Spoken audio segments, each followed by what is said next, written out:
আমি আগে প্রায় অভিনয় করতাম, জোকস করতাম, মানুষকে হাসাতাম, হাসাতে হাসাতে আবার কাঁদিয়ে দিতাম। আজকে হঠাৎ মনে হলো একবার জোকস করি বা একবার অভিনয় করি, যে অভিনয়ে যেন মানুষ আবার চেতনমুখী হয়ে উঠে দাঁড়ায়। আসুন আজকে সেই অভিনয়টা করি, আর ভালো লাগলে শেয়ার করবেন।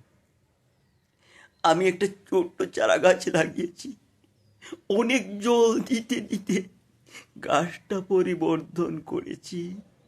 ফুল ঝরে যাচ্ছে, পয়সা নেই, টাকা নেই।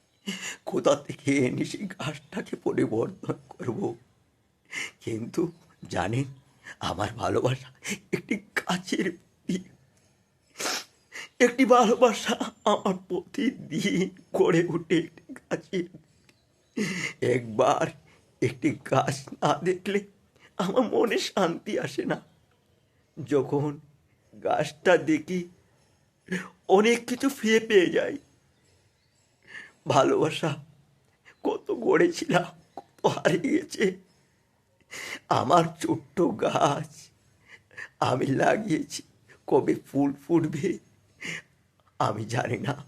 হয়তো যেদিন ফুল ফুটবে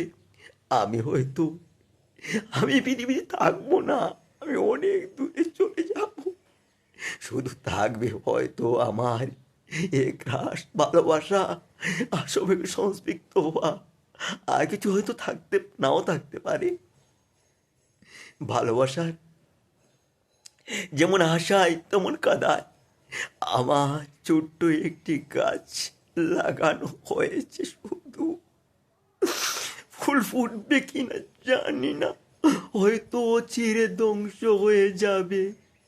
কোনো মৌমাছি, পাখি কেউ তো জানবে না, গুনগুন করতেও আসবে না। তো তুমি হয়তো ভালোবাসো, হয়তো তোমার মতো আরো অনেক লোক আছে আমাকে কিছু ভালোবাসতে। তোমরা যদি সত্যিকারে ভালোবাসো, আমি মরে গেলে আমার গাছটিকে মেরে ফেলো না। প্রত্যেক দিন জল দেবে আর বসন্তের অপেক্ষা করবে কখন ফুল ফুটে। যদি ফুল ফুটে যায় আমার মনটা আমার আগের মতো, আমি স্বর্গ থেকে আমি আনন্দ পাবো। আমার সত্যি ভালোবাসার উদ্যান সঠিক হয়েছে। আর কিছু নয়, আর কিছু নয়। ভালোবাসো একটি ফুলকে, ভালোবাসো একটি দীনতার মুহূর্তকে, তাকে সজীব করে তোলো। বন্ধু, যে যেখানে থাকো, একটি ছোট্ট চারা গাছকে ভালোবাসতে